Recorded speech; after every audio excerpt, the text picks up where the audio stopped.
Preparing for the Wheel of Fate. Next week we've got the Wheel of Fate dropping. The Wheel of Misfortune, whatever you want to call it. This is set up in a certain way that there is 3 quests, I believe, and then you get a team size of 1, 7 stars only. Does it make it quite restrictive? Yes. Will you have to have the best counters? More than likely, with 12 unique bosses, and then ending with a deathless Thanos boss. So whether this will be similar to previous nameless Thanoses, don't know yet. I think we're hoping for more details, but if you thought Deathless Thanos before, then will Nameless Thanos be anything different or similar with the Deathless version?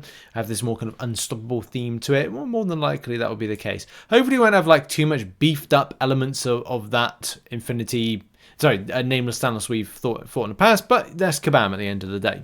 Kabam have also tipped this as being one of the most difficult pieces of content they've ever put out, which is a bit weird considering Epic of Pain and the revive kind of like dump into that, and the quality of paths leading up to that.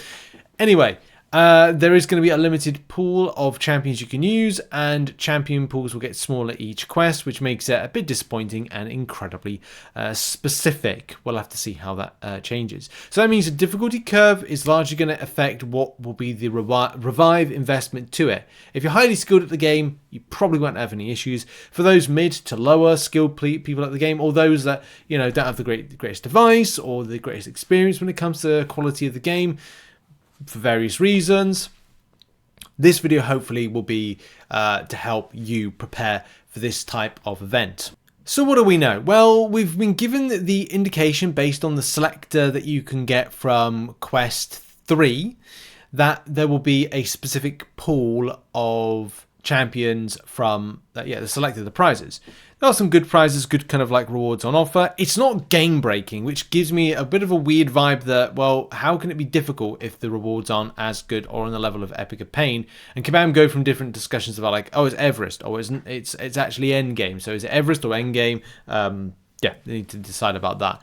Anyway, on the subject of the selector, you do give the indication that by having Spiral and Serpent in, that this could be 2 of the champions, 3 if you count Deathless Thanos that you'll be facing off against. So, depending on preparation, again, difficult on that. You can see like an example on screen of the selector, which has Serpent and then goes to Spiral. So, champion preparation or like defender-based like preparation, champion attacker preparation is difficult. Because you might have to look at your roster now and go, well, I don't know if a champion is actually going to be in there that I can use. Because we don't know what's in the pool. Quest 1, at least you might be able to use all of your roster of 7 stars. But if you're looking to prepare for Quest 3, what you use in Quest 1 might not be able to be used in Quest 3. So you could maybe think about, okay, if they're available, I'll use them. Or what I personally advise is don't rank up any more champions. Just don't. Your rank up resources are going to be more important than ever to use for this particular quest. So don't rank up any champions just yet. Hold off on things like, I don't know, rank 3s, rank 2, rank 3s, providing rank 2s are going to be able to do this cleanly, but you never know because Kabam are saying it's the most difficult. But when have we listened to Kabam? When are Kabam being right about stuff? I mean, you could say with the recent ban things, are they actually right about most of them? Well, no. Anyway, hold on your rank ups and then pull the trigger as you feel you know what the champion pools are. And that will be as people rush in day 1 to do it. That's great, by the way. You can get as much information as possible on who you can use going into Quest 3 and the pool surrounded that. So that's something to consider.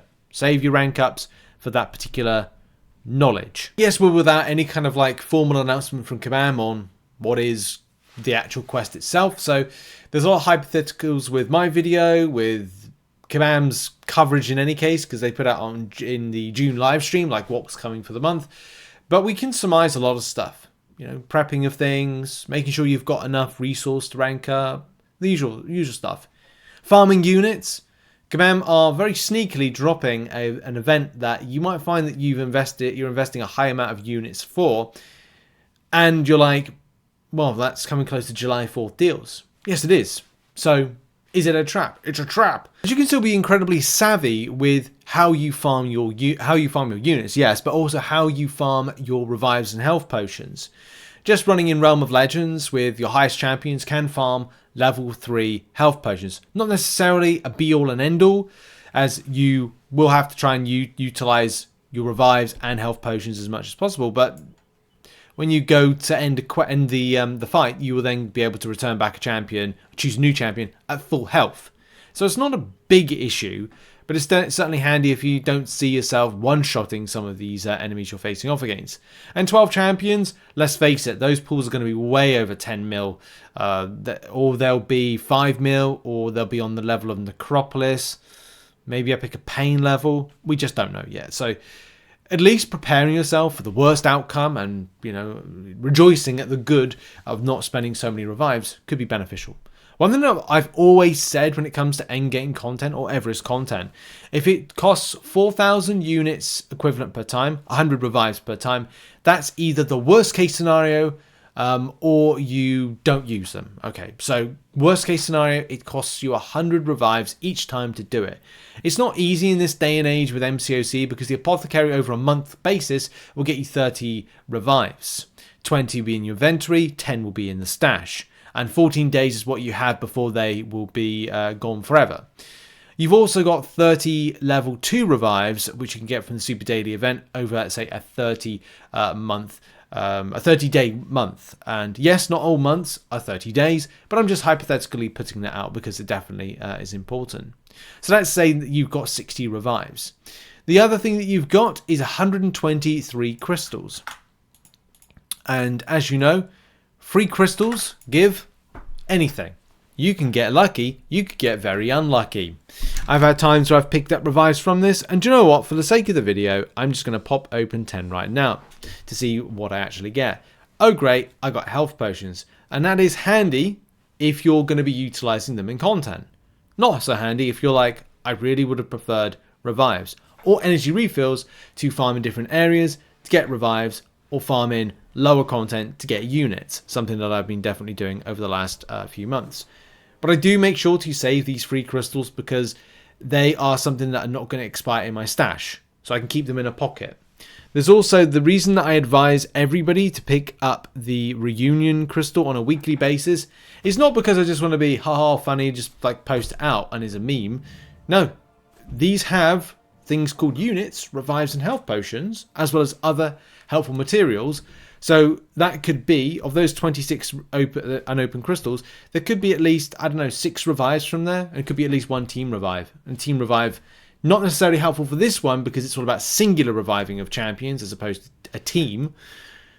But at least it's something else. So at least it's not expanding my stash, expiring in my stash. And I think I've got some stuff without checking expiring in my item stash. Yeah, I've actually got revives about to go, but I'm just about to do Valiant well, I don't think I'm going to use Valiant difficulty. Maybe I'll kind of try and push into Act 9.2 and kind of do that. Maybe I'll use a revive. Maybe I won't. Maybe I'll I'll lose that. But it pains me to lose a revive like that.